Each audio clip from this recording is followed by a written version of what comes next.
This is going to be a recording of a John Cat fanfiction called Sweet Dreams. It's a one-shot.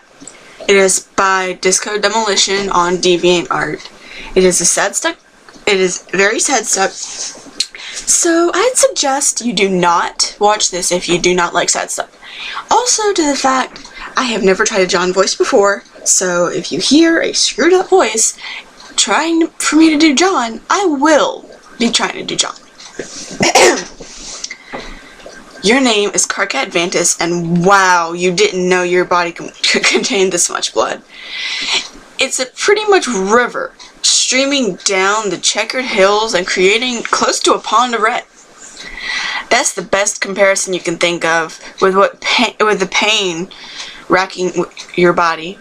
You look down to take stock of your injuries. A gash in your thigh is producing the most blood, and a nasty cut on your hip looks terrible yet scabbed.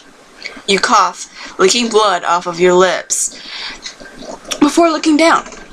You think you're the only one here until you tentatively roll over, yelling out in pain as all of your weight slams onto your injuries. A couple of swears escaped your cracked lips before the haze of pain and headache. You see a blotch a few yards away. It's blue and curled up in a tight ball. And it takes you a while to realize, oh my god, that is John! You roll over onto your stomach.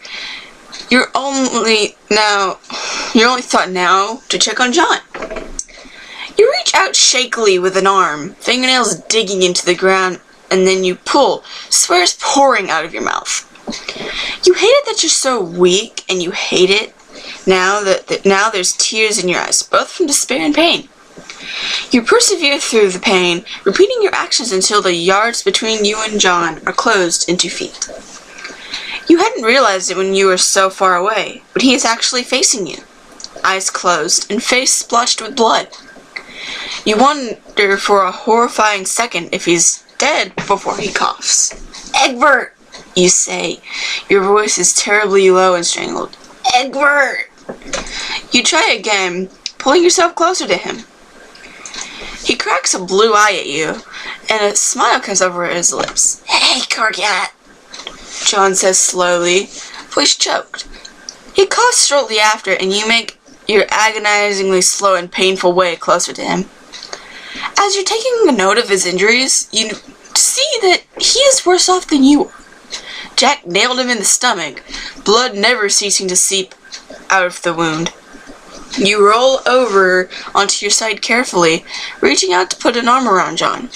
You want to hold him, to tell him it's okay, even though he's going to die. That hits you like a brick. He's going to die. He's going to die, and I can't do anything about it. Hey, Carcat. John's strangled croak brings your attention back to him.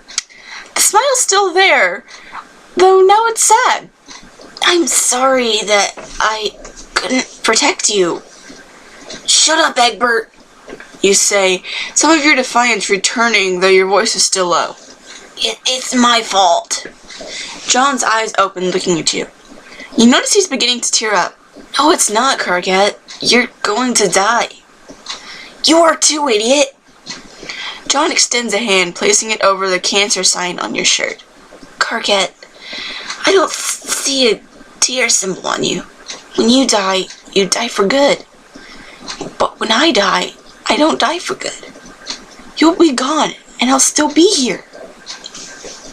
Well, certainly, you didn't know that. Seems like Circuit left something out in her explanations.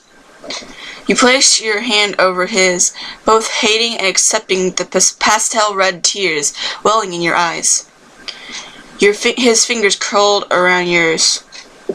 You know, it might not mean anything now, but I love you. I love you too, idiot, you say, a smile somehow worming its way across your face despite everything. John smiles again. His hand slides up to wipe your eyes. I'll see you again in dream bubbles, won't I?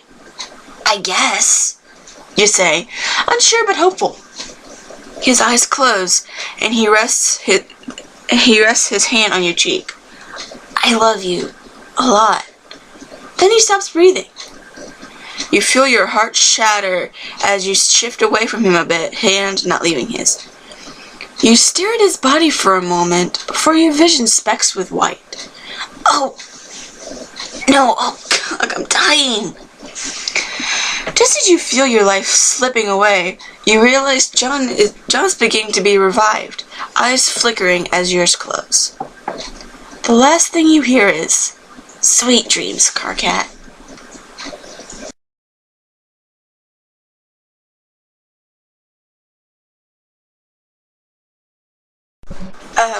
Okay. This is a little quick thing about my voice. I've heard somebody tell me I actually sound like Kanaya. I am not quite sure about this. I've also commonly been told I sound like Jade.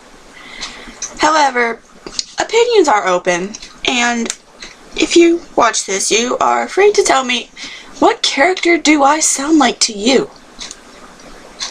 Kanaya? Jade? Maybe even Aradia? Something, whoever you think I sound like. Honestly, I'm starting to agree with the one who said Kanaya, but it's up to you. And thank you for watching.